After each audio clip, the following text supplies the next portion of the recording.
Marhaba, and welcome to the Matrix Green Pill, where real people connect.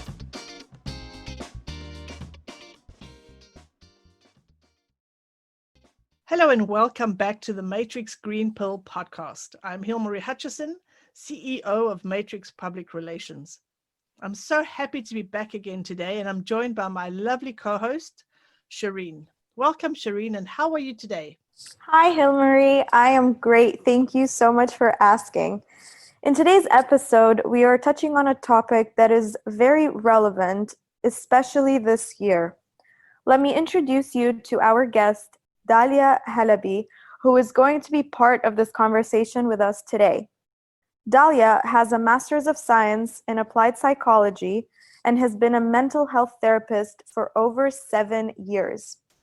She offers sessions, workshops, training, and free content through her social media to help people take better control of their lives. Wow, I'm so looking forward to chatting with Dalia and hearing her views on the important topic of mental health. Dalia, welcome and thank you so much for joining us today. Hi, guys. Thank you so much for having me. I'm really happy to be with you. Fantastic. So some of our listeners will definitely already know you and your story, but for those who don't, could you please introduce yourself? Sure. I mean, I think Shireen did an awesome job of introducing me. Thanks. Thanks. But yeah, I mean, my story I actually started out studying business. I went to business school, although I minored in sociology. I was always kind of fascinated by the human mind and how we interact with each other in a sociological sense. Right. But I didn't really pursue psychology because of, I guess the stigma in the region. My dad was like, oh no, psychology, that's for crazy people. But bless him. He thinks differently now. He's changed the tune for sure. Oh, that's great. But yeah, and it was during I actually started working in PR. Wow. That's how I started my career. Yeah. And, as someone who works in PR, it is extremely stressful. A lot of stress. Yep. It brings up a lot of demons that you need to face with yourself. And I realized a few years into my career that this isn't fulfilling for me, despite the fact that I had a great career. I was, lucky and fortunate. I had a lot of success, a lot of exposure. But I was like, no, I want to do something else. And so I'm like, screw it, I'm going to do psychology. Wow. And I put myself through school again. I actually had to write a letter to the university to get them to admit me into the Master's of Science program because my background wasn't in psychology, but I somehow convinced them to. Wow. Amazing. Yeah, so I pursued that. And I mean, after I studied psychology, I was hooked. And I felt like I just needed to diversify, from not just the science, but into more of the energy healing. So that's when I started taking up certifications and courses in, theta healing, hypnotherapy, cognitive behavioral therapy. I did my life coaching. I became a Reiki master, yoga teacher, access bars. I did like everything.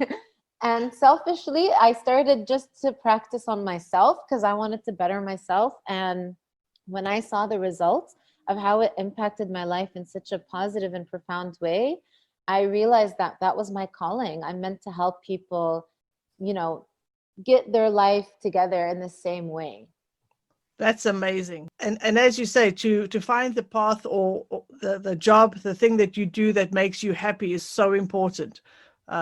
For your own mental health being. Absolutely. Now, I personally have an idea of what holistic healing means, but could you please break it down for our listeners? Sure. So, I mean, it's mostly taking a 360 approach to healing. So a lot of people will ask me, okay, so what kind of session can I do with you? Like what would a one-on-one session entail? And I think the beauty of being certified in so many different disciplines, from the actual, the psychology, the cognitive behavioral therapy, and all that, plus the energy healing aspect to it, you really take a robust approach to mind, body, and soul. You understand things better, and you're able to really be intuitive during a session. So you might start off with a little bit of cognitive behavioral therapy, then you'll realize maybe the client gets triggered in a way. That's where energy healing will come in. And then you can like end it with a nice hypnotherapy or a meditation. So it's really a way of bringing together the mind, the mental body, and the energetic body together for a more profound healing experience. Right. And it's Wow, tailored. this is really fascinating. And it's tailored to that specific person's needs that you can feel Absolutely. at that moment. Fantastic. Okay. So Dalia, I know on your Instagram page, you focus a lot on anxiety as well. What inspired you to tackle this important issue? It was my own experience with anxiety. I remember the first Okay. time I experienced a panic attack, I was terrified because you feel it so physically and you don't quite understand that, oh, it's just your thoughts or your brain that's making you feel this. And it was just, borderline traumatic when you're not understanding what's going on in your body, but you're like palpitating, you're sweating, you feel like you can't breathe anymore. And so I struggled with it for a while, and it hit me out of nowhere. It's not like it was a trigger. A lot of people think, okay, maybe you experienced something really traumatic and then suddenly you're an anxious person. But it was just literally out of nowhere. And Were you young? No, this was like a couple of years ago. Okay. Oh, wow. Okay. Which is a tribute to the fact that even though you work on yourself and you can be a healer, you can be anything, you can still be susceptible to things like this. And it's absolutely okay. And it's absolutely normal. And I realized that many people anxiety is one of the most predominant mental health conditions that exist in the world. And it's also the most misdiagnosed one because of its physicality. People feel it in their bodies so much, and they go to a doctor, and the first thing a doctor will do is prescribe medication, and so the person is not encouraged to actually go into their cognitive to their mind and understand what has caused this anxiety. And the problem is that a lot of people think they're the only ones that feel that way, and so they don't talk about it, they don't share their experiences. And I think that kind of makes it worse than it is, because a lot of people, if more people understood that this is so common, you're not the only one who feels that way, you're certainly not alone, then it can create more of a shared experience that we can relate to each other from. Right. You basically touched on my next question, which was going to be about, what are consequences of denial when it comes to anxiety? I don't think that most people choose to deny that they have anxiety. I think most people simply don't understand what's going on with them. On a very basic level, if someone had no, understanding of how the mind, the human brain works, and you tell them, did you know that you can feel your thoughts? Did you know that your one single thought can create such a physiological response in your body? They'd be like, nah, come on. I'm just happy with these pills I got. Give me some more Xanax. But yeah, so I think the problem with denying it or misdiagnosing it is you prevent yourself from the opportunity of actually working on it. When you develop the emotional tolerance and you actually overcome your anxiety, and I'm not saying that, some people will work on their anxiety and still have to live with some anxiety symptoms, but at least you know that this is something that you can control or at least survive. Work on. Yeah. Absolutely. Yeah. It empowers you in that way, Right. To have an understanding.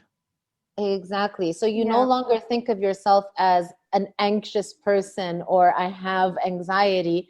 You kind of dissociate from it and you go like, oh, okay, this feeling is anxiety. All right, I'm able to take myself out of the situation, look at it from like a third person perspective, and then counsel myself through an attack. Right. So speaking of those feelings that you were just talking about, what are some of the most common causes of anxiety or those anxious feelings that almost everyone faces? Well, I think that, many things can trigger the anxiety, but from a cognitive behavioral perspective, anxiety is very much your body's physical response to your thoughts. It's the physical response to fear, right? So like fear of heights maybe or something like that? Okay, so here's the beauty of it. If you are sitting in your bed and you're minding your own business, and suddenly a thought comes to your mind, and it could even creep up on you from a subconscious level. Maybe, because of the environment these days, maybe someone's worried about losing their job, and that worry spirals into, if I lose my job, I won't pay my rent, I'll be out on the streets, blah, blah, blah. So you have to understand that your brain does not know the difference between what is real and what is imagined. So if you're having a thought, your brain will think that you're actually in danger, or you're out on the streets and you're worried about your survival. And so what happens is your nervous system gets activated, your adrenaline starts to flush through your body. You can feel your heart beating faster, your breath is more shallow, because your body is literally gearing up to run away or fight. That's your fight or flight response. Right. Okay. Well, I personally have heard a lot about that, millennials are considered a more anxious generation. Do you think that's true? And why do you think that would be? I definitely think millennials are more aware. Right. They're more aware of the things that are basically things that need their attention, whether it's subconscious or it's conscious. They will be because they're more likely to see a therapist, for example. I know from the other generations, they're not as likely to see a therapist, or even say, sometimes I hear my dad talk about some of the stuff he's been through, growing up in Lebanon during all the wars and everything. And I'm looking at him like, how have you not gone to therapy? How are you living with all of this? And they're like, no, I'm fine. I'm totally fine. There's nothing wrong with me. And while that may be true, I think a millennial would be more likely to be like, actually, yeah, that is not okay. Maybe I do need to talk to someone and just work out some of these emotions that can be creeping up on me without me even realizing it and understanding it. And plus, there's a lot more triggers, there's a lot more, stress, worry, and what's going on in the political landscape, in our careers, in our society, in our everything. And oh my God, don't even get me started on social media and how living online has also we will get back to social media. Definitely talk about social media. Yeah. Yeah, I do think young people are far more flooded with things than people were, as you speak of your parents. And the awareness as well. Yeah. I think, it's just that they're more open, and that maybe it's the stigma around it has been kind of lowered, where we are more comfortable to talk about it, rather than back then when maybe it wasn't even something that people took seriously. Well, I hope that you're right, and that people feel more comfortable talking about it. I think people are aware, but I don't know if they're talking about it. And I think that's the problem. And that awareness can be a blessing and a curse, because, okay, you can be aware that you have all these demons, but if you're not taking the action to face them in a healthy way, then that awareness is not enough pointless for you to overcome. Yeah. So true. So I've seen on your Instagram page that you're a yogi and that you're into yoga.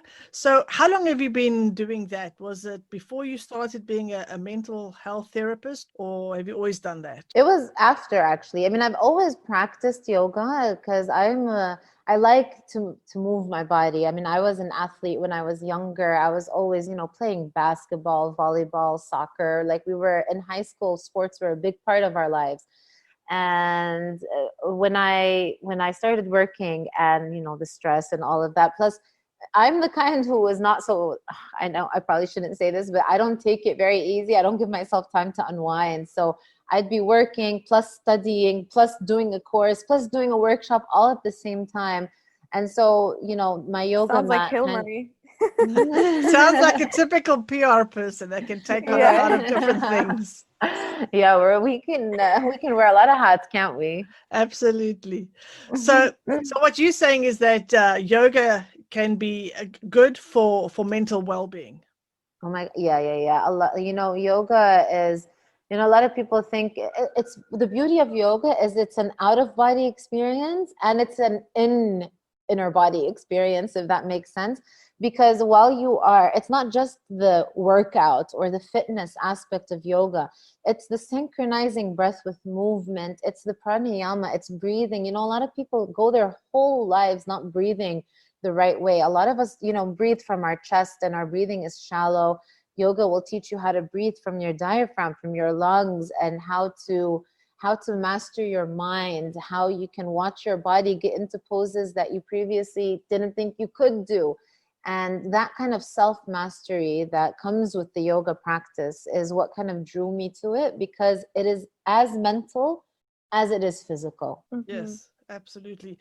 But Wow. now the thing is, not everybody enjoys doing yoga. And I know a big part of that is because they haven't tried, they haven't given themselves the opportunity. But for those who just think that they can't sit down and focus for that long, would you say that any other form of physical activity or workout would also help with mental well-being? Absolutely. Yep. Whatever floats your boat. It's so important to move your body. It is so important to exercise, not just for your, fitness, but because a lot of times we get energy that is pent up in our bodies. And especially if we're stressed out or we're sitting on our desks all day and we're hunched over a laptop, all of this kind of just gets stuck in our energy centers. Our muscles start to hurt and we're aching Right. and we're sore, because really we store a lot of our emotions in our body. That's why they're called feelings, because you feel them so physically. And so exercise is a great way of expending that energy. Right. And Dalia, you mentioned earlier about, being an Arab woman and, the whole stigma of mental health in the Middle East. I'm sure that this is something that you've talked about a lot, but how do you tackle that stigma? Because I know that it's still there, even amongst my friends' parents and just even Asian culture in general. I try to live a life by example. I try to be as open as possible about my own journey, my own experiences. And hopefully, and I'm not the only one, I know a lot of wonderful, brave people who do the same thing. And the more open we are about our experiences, the more we normalize it. And the more people can be like, oh yeah, that's me too. I feel that way. I thought I was the only one.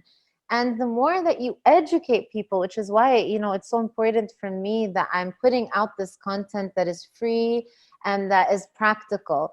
It's most content that you see out there is, okay, so meditation is good for you. Go meditate. Okay, but how and why? And Right. a lot of beginner meditators, they're just like, no, I can't do this. Or you have to pay a lot of money to get someone to help Yeah. you. Exactly. And the more information, knowledge is power. So the more information you Absolutely. have, yeah, and it's just empowering, it's practical tools. And yeah, I think I really think that people just want someone who understands. We're all looking for that one person who gets our struggle or understands our experiences. When COVID first hit, I was I was moderating this online movement that we created called the Crying Sesh, as a way to kind of counter all the toxic positivity that was out there. Oh, okay, you're stuck at home, but it's okay, be positive, be optimistic. No, that is not good enough. It is not okay to just be positive. No, people need to be feeling their feelings. And so the whole point of the crying sesh is no positivity. Come here and just complain, cry, do whatever you want. Great. And we had people from all over the world who were joining, really from random countries all over the world. And I thought as a moderator, it would, I'd be fighting tooth and nail to get them to talk and open up.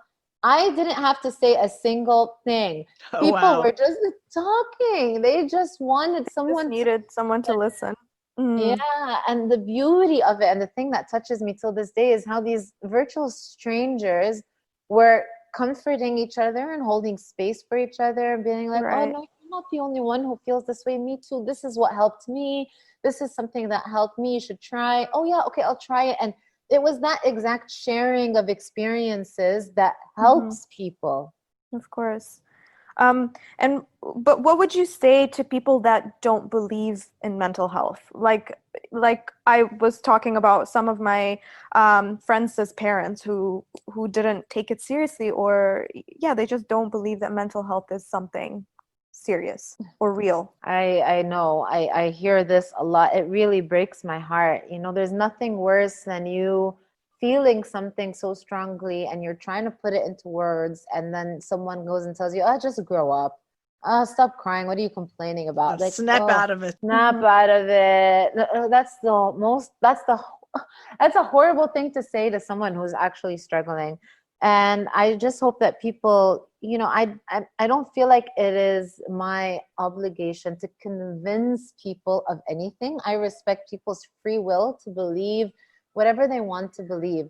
But I encourage people to take everything that is said to them with a pinch of salt. Even from me, take it with a pinch of salt.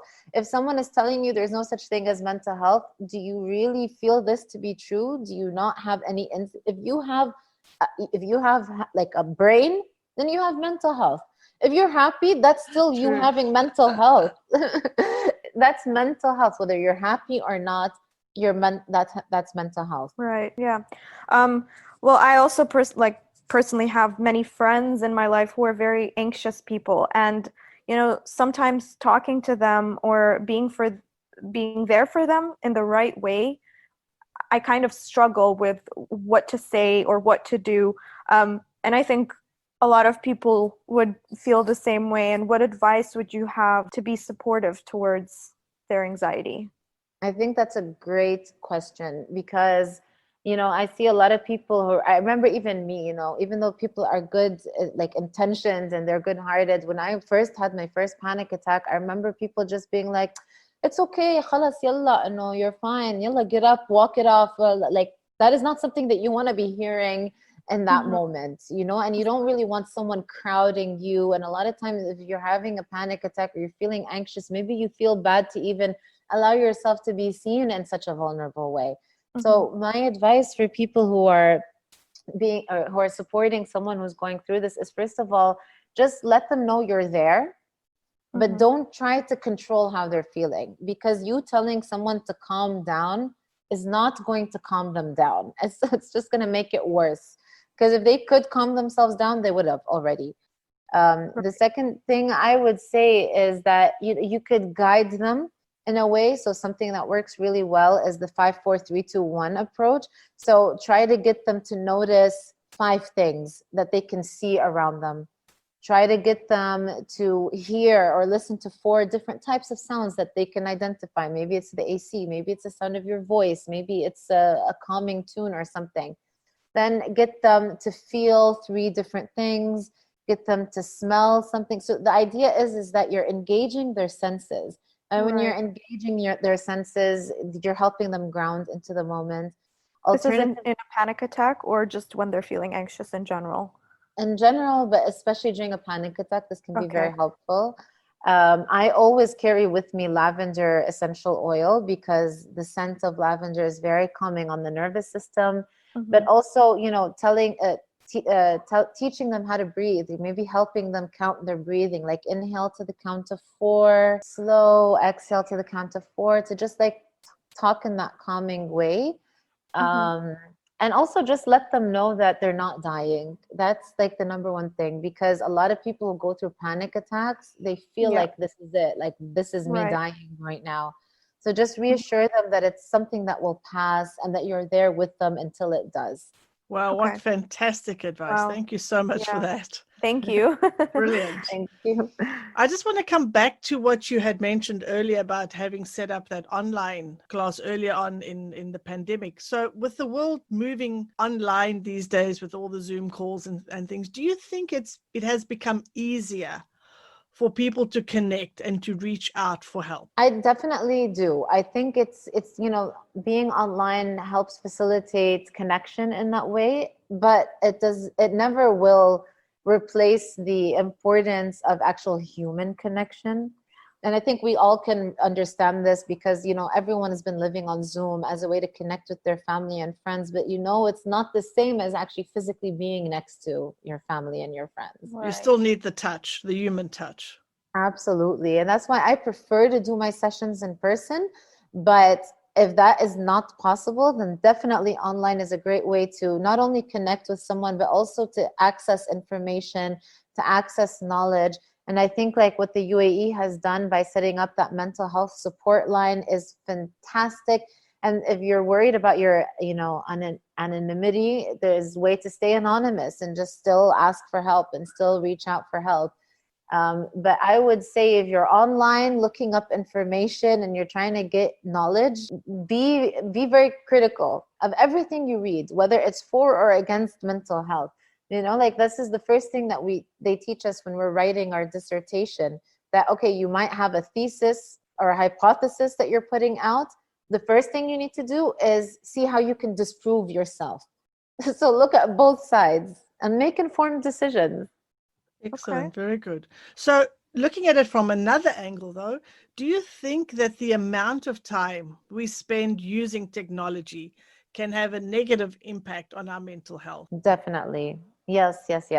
If we are living life looking down constantly onto our screens, we are missing out on everything that is happening around us. In one class I took in university, the teacher was like, you cannot touch your phone or any electronic, anything, no devices, no TV, no radio, no phone, nothing.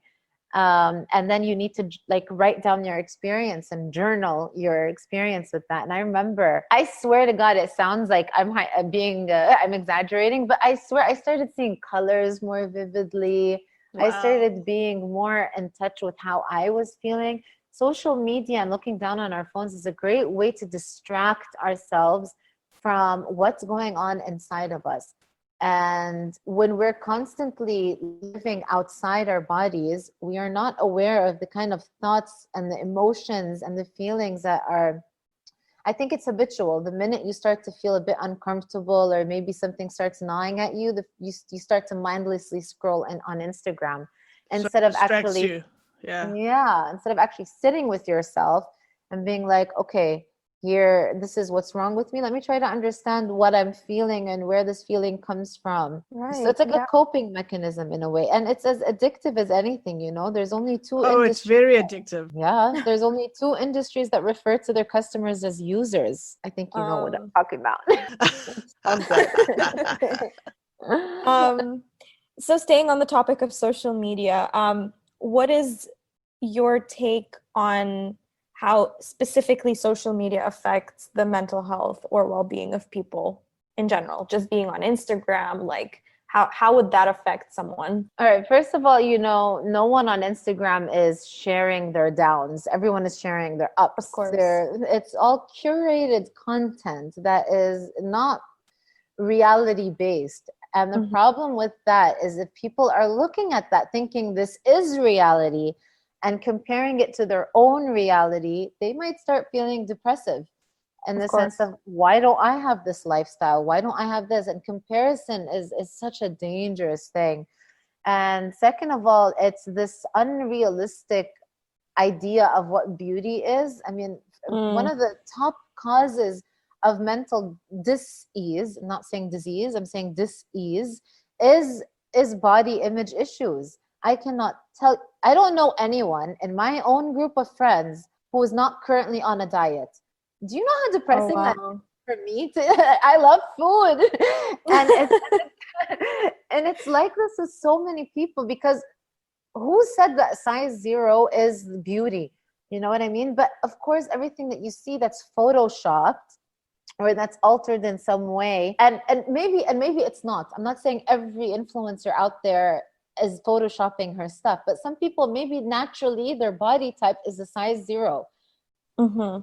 You can diet all you want, but if that's not your body type, you will never look like that.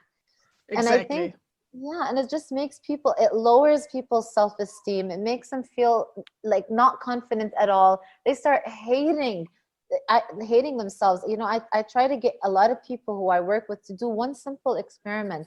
Can you look at yourself in the mirror for 10 seconds without looking away, without breaking eye contact with yourself? And many people cannot even make it 10 seconds just looking at themselves. That's how much self-hatred is being bred because of social media and the unrealistic lifestyle and standards of beauty and everything that people are portraying on there. Well, I mean, also the fact that if you do feel good about yourself and you post a photo and then you get the hate comments where maybe people try to bring you down, and then instantly that mood just goes down and you don't feel good about yourself anymore. You feel stupid for even thinking that in the first place. Or yeah, so it's You just know what? Thank you so much for bringing that up, because I think that's another side of the equation that we always forget to talk about when it comes to social media. We talk a lot about what the influencers are doing and how they're portraying content, but they have it tough too, because like you said, they also project themselves out there, and that means sometimes getting hate in return. Right. And whether you're it's an very influencer vulnerable. or not, absolutely. But listen, here's the thing. Most of the things that people say to you have nothing to do with you. So Yeah. I try to treat it as an opportunity to breed compassion, because I understand that if someone is being nasty online, if someone is being mean, it has nothing to do with me. That person is fighting their own demons.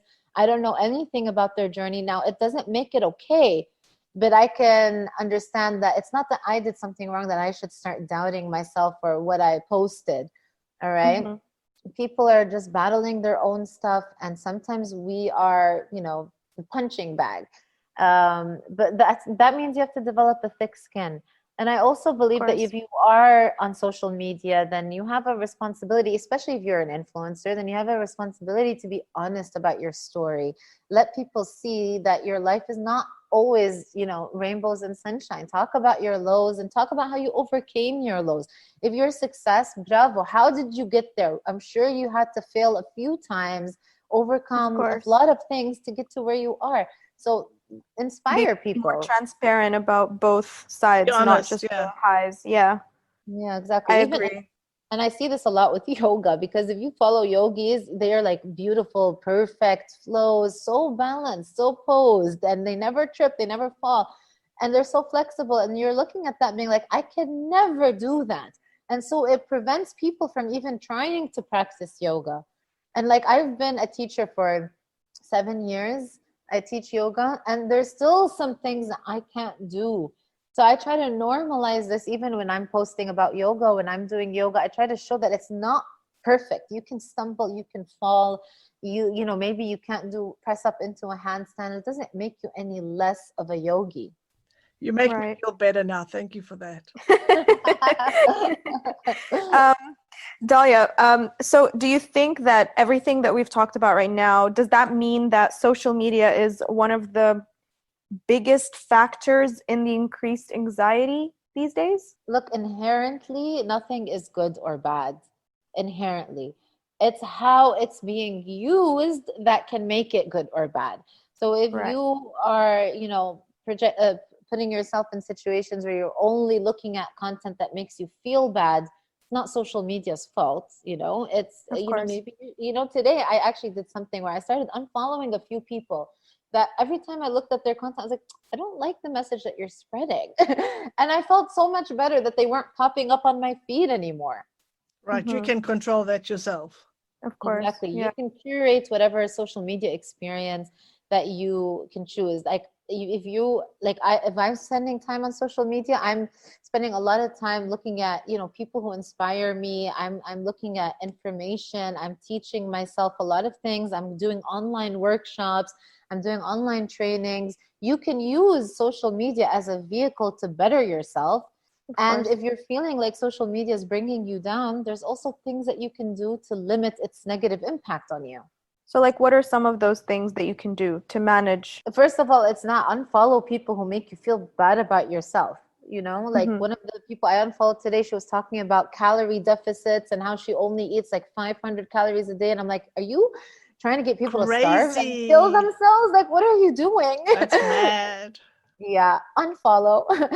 And you can also limit your own time that you're spending on social media. So if you spend 2 hours a day, no one does. Everyone spends more than 2 hours a day, but try to time yourself.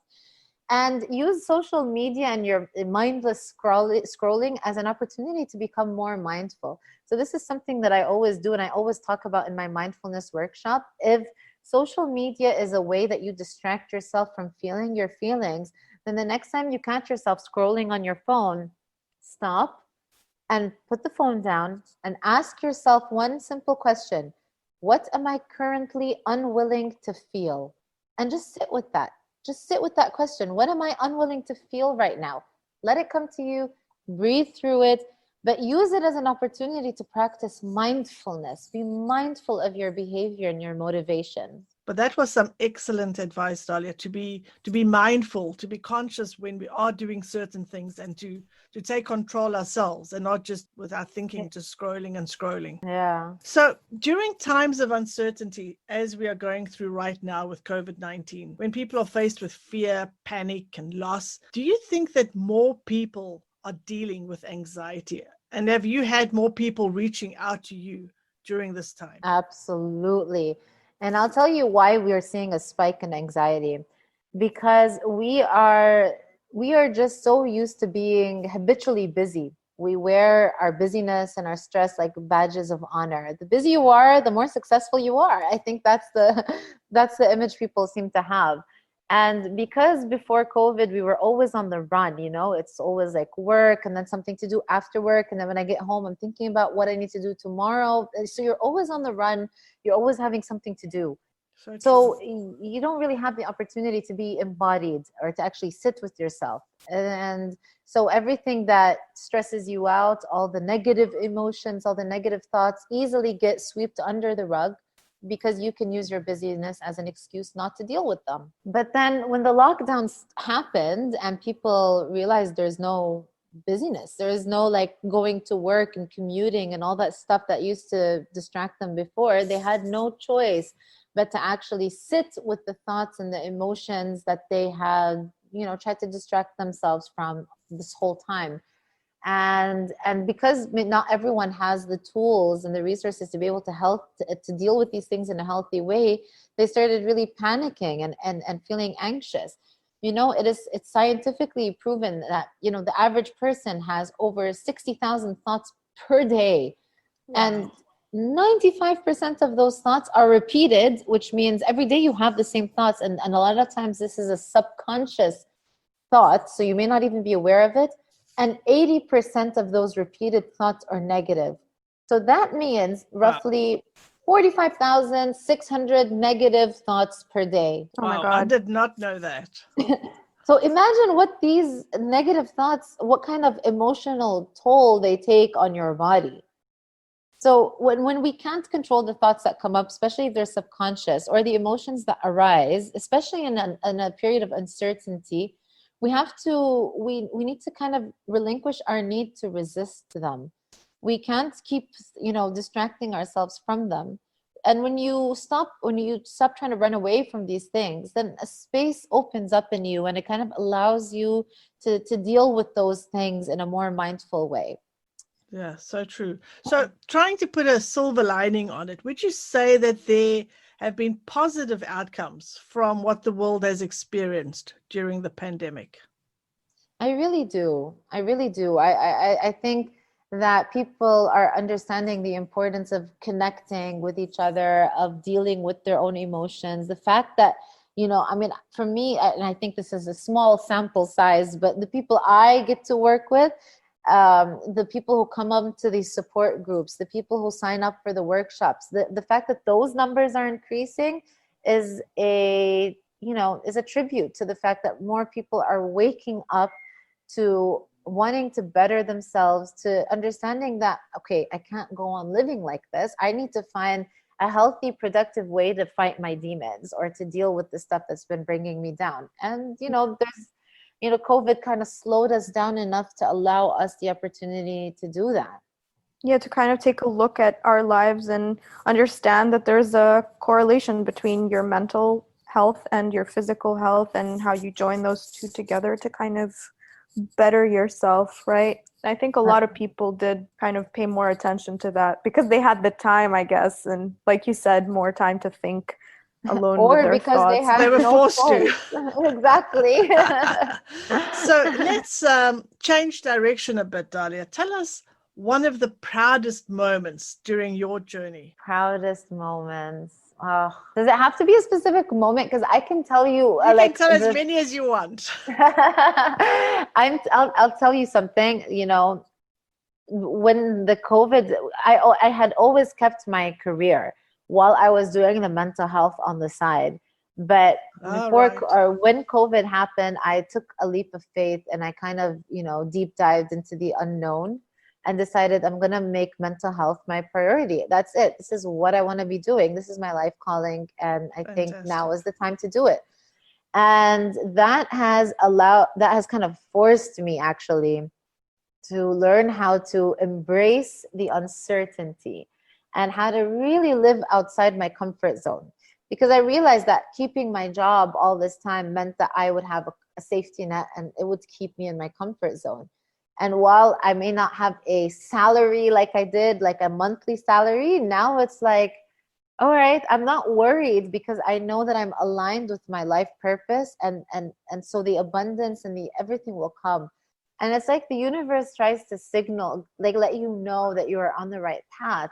And since I started doing this, I've started getting a lot of opportunities, a lot of TV opportunities. I have like big stations asking me to do segments and talk about mental health, and I'm being able to raise awareness about the things that I love, and I'm able to impact people every day. And I think I'm just proud of that. I'm proud of how I am kind of surrendering to where I am in life right now, and, you know, focusing on just day by day and kind of just embracing the unknown. I'm very proud of that. That's really inspiring. And you should be very proud of that, because I think we all struggle to kind of step away from our comfort zone. And that's one of the hardest things to do when you're so used to living a certain way and kind of, And there's no doubt right now the world needs more people like you. So it's the perfect time that you took that leap of faith. Yeah, well done for that. Thank you. I mean, I just hope people are just waking up and you know, reaching out for help when they need to, and understanding there is no shame to ask for help. You know, even I have my own therapist, and I am a therapist. So. Oh, wow. Okay. But you wouldn't think that that's something that happens, right? That makes it, you know, it makes me feel better, or kind of, I don't know, humanizes. Even psychologists need therapists. So actually, like everybody needs help, even those that offer it. And even, you know, in the psychiatry profession, in the psychology profession, it's mandatory. If you are someone who is helping people, you need to have someone, and you're obligated to at least have a monthly visit or unloading session with that person. Wow. That makes absolute sense. Yeah, it does. Need an outlet, just because you're taking it in all the time. You're supporting other people all the time. So you need to also have that opportunity to have an outlet for yourself. Yeah. Now, I know you were talking about your proudest moment, and that was beautiful. Not to be like a Debbie Downer, but could you tell us about maybe one mistake that you've made, and something that you've learned from that experience? I don't really believe in mistakes. I don't believe there is anything that is a mistake. I think, you know, what you said, it's all a learning experience. Right. And I have been learning a lot, but I feel like maybe this is, again, a thing that crystallizes to me that I'm on the right path, is that I don't feel like there has been anything that has tried to teach me anything in like the hard way, you know, but maybe because I'm just open and I'm very surrendered, that I'm not resisting the moment. That you're choosing to focus on the positive rather than even looking at it from that perspective. If there was something negative, I don't want people to think, you know, I'm in like denial. I preach really, you know, feeling that, of course, there were times where I felt the fear, where I felt, you know, the insecurity, where I felt oh my God, what have I done? I threw away a 10-year career. I was so successful. I was climbing the corporate ladder. So sometimes I do have those moments, but I am able to allow myself to feel my feelings, to process my feelings, to understand where they come from, and to look for the lesson in every situation. And if you look at the learning in everything, then there can be no bad thing, because if you got something good out of it, how could it be bad? Yeah, right. Lovely. So what is the one thing that you do on a daily basis, regardless of how busy you are? First of all, even if it's 5 minutes, I try to move my body. I try to exercise every day. And even like, and I'm not saying go overboard with the exercise. Some days it's good to have rest days. And another thing that I do every day without fail is I meditate, even if it's 5 minutes, or I do like a quick Reiki session on myself. So I do Reiki almost every day. Excellent. Oh, that's lovely. Okay, so moving is something that's a priority and should be for all of us as well. So just to change gears again, what are some of your future goals? Do you have anything that you are planning or looking forward to that you want to share with us? Yes, actually, I am currently working on launching my own YouTube show, and I wanted, Wow. yeah, very excited about that because I want it to be a platform where we talk about real things that matter to real people in a real way. And it'll focus on like 3 different things. It'll be similar to the educational content that I'm already doing on Instagram, but it'll also be interviews with, you know, professionals in various fields, but also with people who are actually struggling, so that people can Right. share their experiences and you know, normalize these things, and we can end the stigma that way. And then it'll also focus on like yoga, but like yoga for real people, things that everyone can do. And with that, I'm launching as well my website to also just try to put information out there. As you can see, education is so important to me. And I don't know if it's because I'm a little bit of a nerd, but I really believe that knowledge is key. It's so key. And I just want people to have access to information. Excellent. That's beautiful though that you're doing this just to, out of the bottom, you know, the goodness of your heart, like that you're not just doing it for financial kind of benefit, that you genuinely want to educate people Yeah. with what you know. I And don't it's think funny. we can afford to be as messed up as we are as a human race. We need to like really get our stuff together. So Yeah. the vlogs or the small videos that you have on your YouTube channel, I mean on your Instagram channel, are you going to be doing those onto your YouTube channel as well, or will they be 2 different things completely? And I will change the content a little bit just to fit the platform, but I won't ever stop doing the Instagram ones because I just kind of love them because it's more of a stream of consciousness.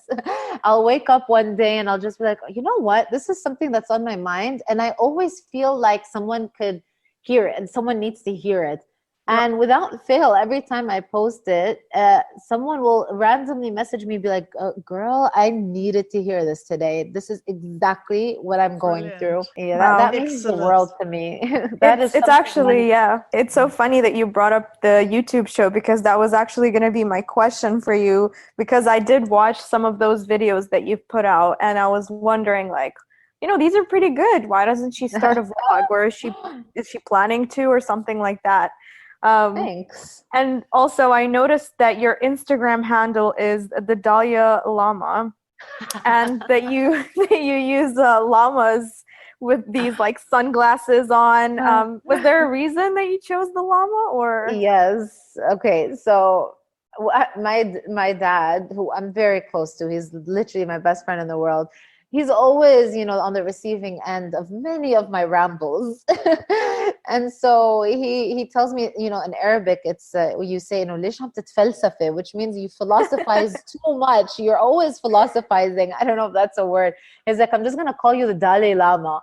I'm like, oh my God, Oh, wow. brilliant. I'm like, I thank you for this nickname, and I'm going to use it and make it my own. And I wanted good. and I wanted to use the llama as well. It's obviously a play on words because I by no means think that I am anything like the Dalai Lama. And I say that with the utmost respect for the Dalai Lama. It's my dream to meet him one day.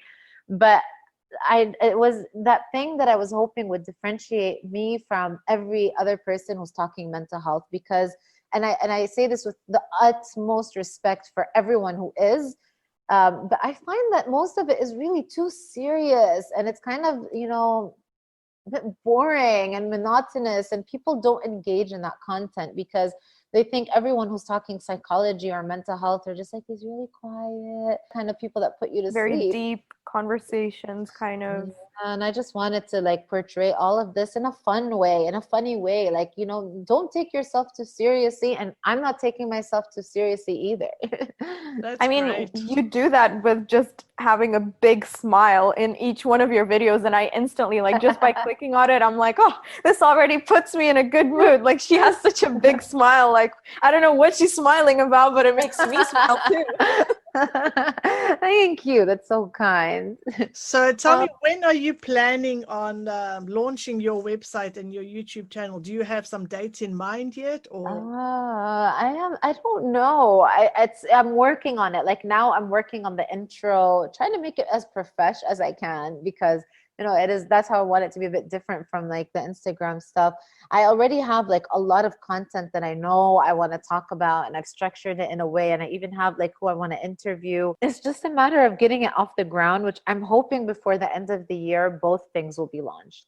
Okay, great. Oh, we're exciting. looking forward to seeing that. Thank you. And Dalia, now we've come to the segment of our show where we like to do some rapid fire questions. It's like a little game show that we play.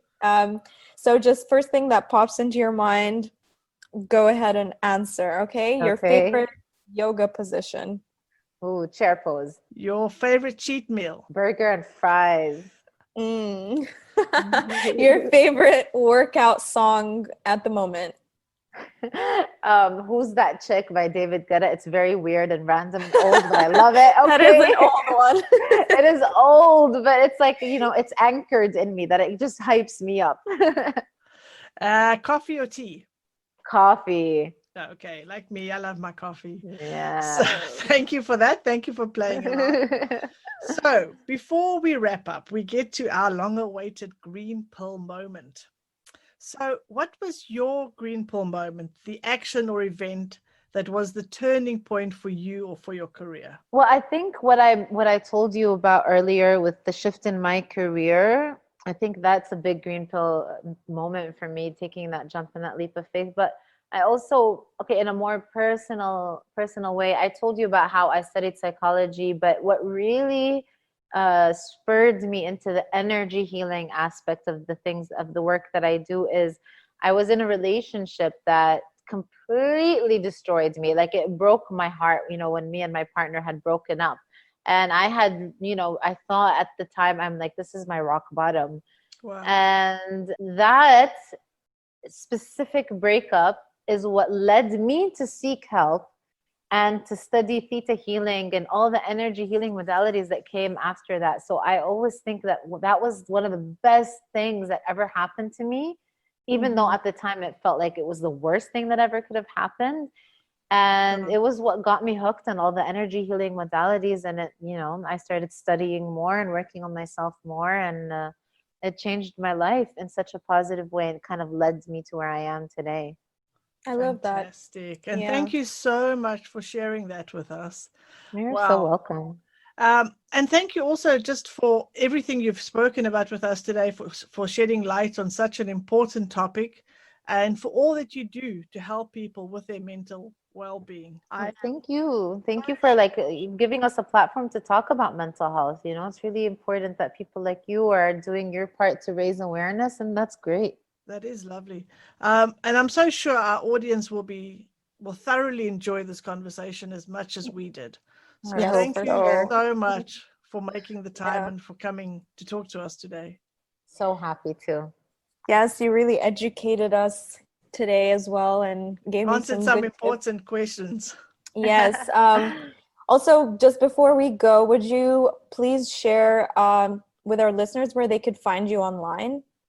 Sure. I'm Dalia Halabi 88 on Instagram. So it's DALIA HALABI 88. Thank you so much. Thank you again for joining us.